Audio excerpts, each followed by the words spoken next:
What's up, guys? Aaron Miles with On Tilt Gaming here, bringing you the next installment of On Tilt Gaming's daily video. Ryan Miles couldn't be here tonight, so you're stuck with me instead. So, Ryan basically just told me, stare at the camera and talk about Forcible for 10 minutes, which I can definitely do. And today I'm going to talk to you guys about the Wanderer format. So, a week ago we saw Grand Prix in Providence come to a close with, of course, Ryan Miles winning it with Scheherazade. And we saw 4 Scheherazade in the top 8, 3 Kirik, and 1 Grimm. So, definitely congratulations to the Grimm player for making top 8 with a rogue deck that nobody really expected.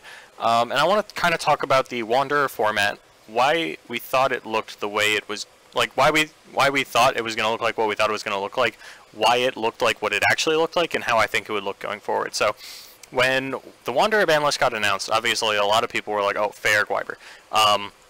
And we saw a lot of lists popping up in the US group about like a Bant fair world deck. That was a mistake. That was a terrible deck. I don't know why anybody thought that was going to be good. However, Fair Elves, which was essentially just an elf deck with Fair in it, I did think had a certain amount of viability to it. You cut the Atom Brawlers, you just play like 10 green white stones, and the only white card you play is Gwyber, and then you play like Wall of Winds, Otherworld Dreams, Christie, Fina, those kind of older elves, and you just kind of like try to turbo those out, and you still have access to the Gwyber. I think the world deck was a piss poor idea, but Fair Elves I did think had a chance in the meta. They were kind of too big to final battle, they were aggressive, they had versatility, they beat control because of Christie. There's a lot of things the deck could do. And then, we started, trying out Kirik, because, Play Dead and Cthulhu definitely seemed like a very good combo at the time, and it turned out to be right. Anybody who talked to me at the event heard me say that I thought of Kirik less as an aggro deck and more of a Cthulhu combo deck, which is something I stand by, and also I think an improper way to build Kirik, but I'll get into that a bit later. So what we thought the meta was going to look like was just Fair Elves, and nobody could really think of, like, anything else that we would see. It was anybody you asked was like, oh, I think it's this Fair Elf deck, and I can't imagine it being anything else. And then people started to try out Scheherazade and IU and some of the new frontiers. That's what you do, right? You look at Standard, and then you work backwards. You go, okay, what does this deck look like in Wanderer? And it turns out Scheherazade just looks better than anything else in Wanderer, much like New Frontiers. And the reason for that is that Scheherazade is a lot like Reflect. Not really in terms of power level and oppressiveness, but in terms of versatility.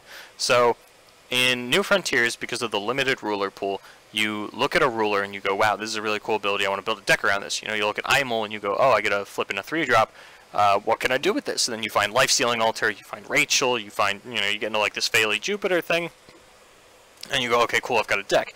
You look at Lumia, you go, okay, cool, I want to abuse these powerful enter abilities, what are the best enter abilities? And then you build a Lumia deck, and you look, you put in things like Rachel and Blazer and the Lumia Resonator and Tama and Bert, Mana Dorks, things like that. You look at IU and you go, wow, look at this ruler, it's so cool, there's so many things I can do with this. I'm going to build an aggro deck because I'm a fucking trash can. But in Wanderer, it's a little bit different. In Wanderer, you have access to a wider spread of rulers, so you kind of need to have your centralized deck idea first, which is a more viable way of building decks in Wanderer because you have access to the older archetypes that have rotated out. You go, oh, I want to build a Death and Taxes style deck with Abdul and Tsukiyomi Noble and all these old cards that rotated, Seal of Wind and Light, and you build that up and then you look for your ruler. You go, oh, I want to build an Angel deck, and you build, you grab your Celestial Wings and your Lucifers, and then you look for a ruler. And in the process of looking for the ruler, in pretty much any deck type that you want to build, you're going to come across Scheherazade and go, oh, this is just the best ruler for this. It facilitates itself toward any strategy. If you want to build a fast-paced early game deck, then you have the best 2-drop in the game in Eve, or Ava, the girl doll. I will call her from here on out. The 2-drop doll, 10-10, that's girl doll. 4-drop boy doll. Alright, you understand me? You follow me here? Because I don't remember their fucking names.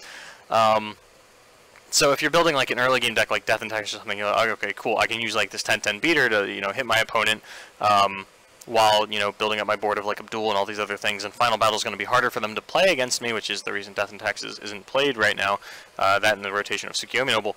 And you're like, yeah, I'm going to beat them down so they can't final battle me. Cool, great. And then that deck also played Guardian of Altian Law, something that works phenomenally in conjunction with Scarlet's Agony that you can flip back down with your Ruin Stories. And Approach just helps you maintain cards, which was another problem that Death and Taxes had. So you look at this, you go, oh, I want to build a Death and Taxes deck, and then you find Scheherazade and you go, wow, this is just the best ruler for this. You want to play an Angel deck, you look at Arla, and you go, okay, I don't think Bo's that great right now. People are still running Addition removal, or Regalia removal, rather, in the form of Cleaning Doll. Who's running that? Scheherazade. Could I put Scheherazade in my deck? Then you look at Ruin Stories and Scarlet's Agony, these things to help you survive the early game, get to your 4 or 5 mana slots to play your Angels, and you go, yeah, Scheherazade's just the best ruler to play in this deck. And then you're like, oh, I want to build like a Knight's deck, and then you look at Scheherazade, and that's probably not the best ruler to go to. You probably do want something a little more aggressive for that, but you get the idea. Anything that's not like a strict aggro strategy and doesn't have like a better ruler for it, you're going to find yourself coming back to Scheherazade a lot of the time. And another reason for that is that Scheherazade pushes every control deck out of the format.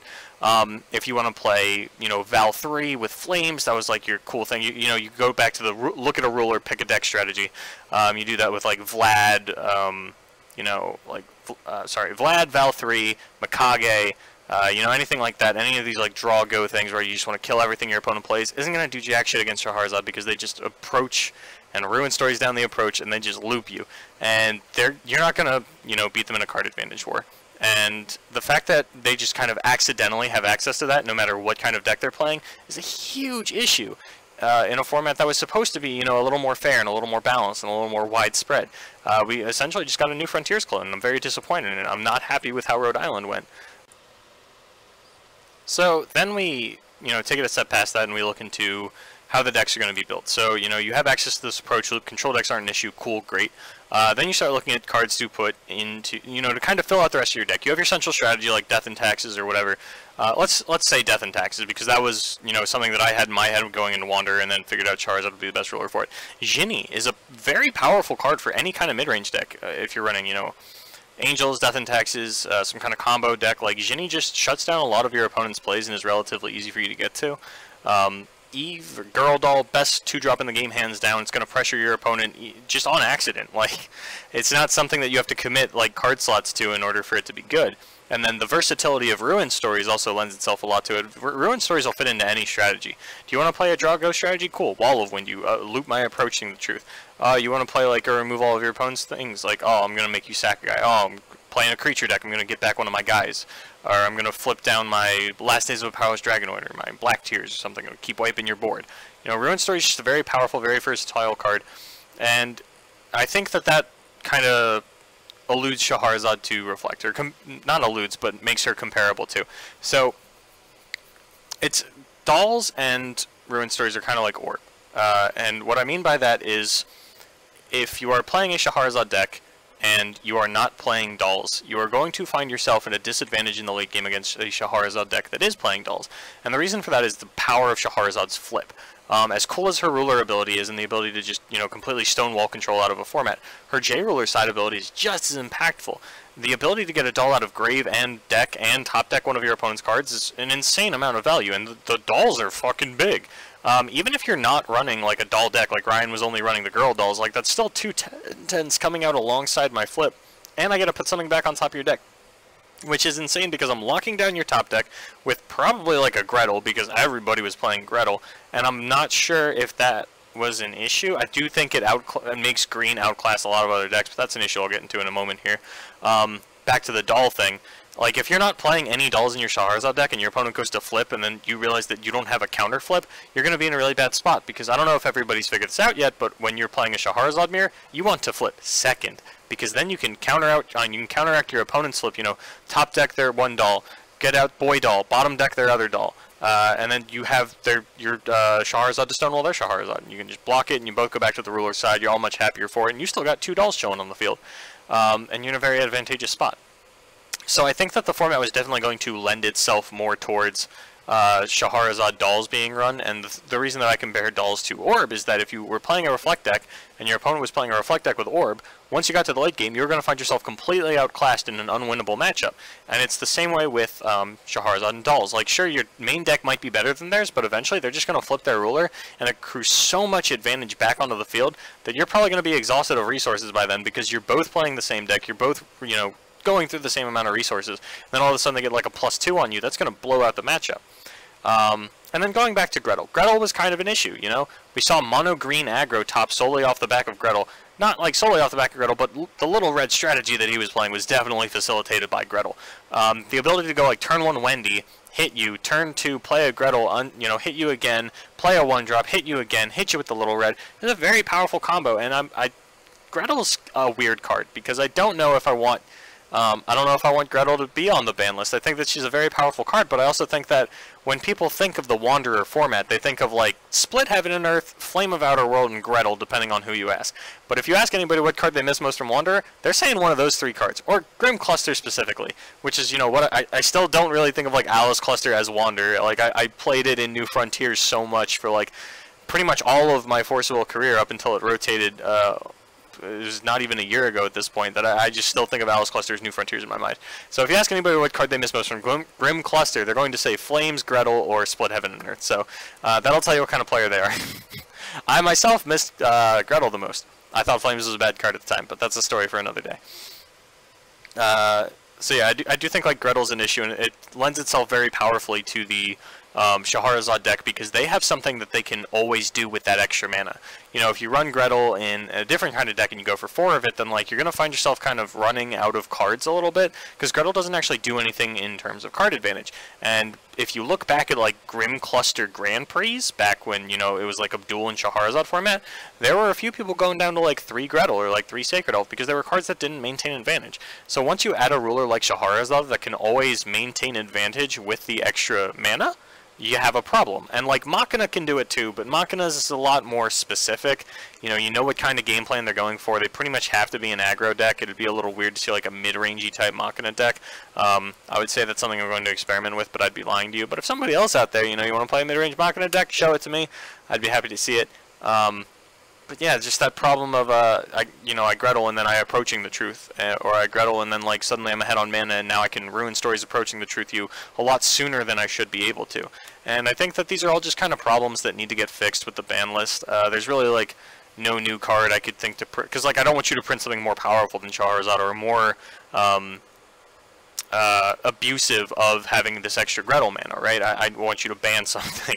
I want you to take this shit out of my format.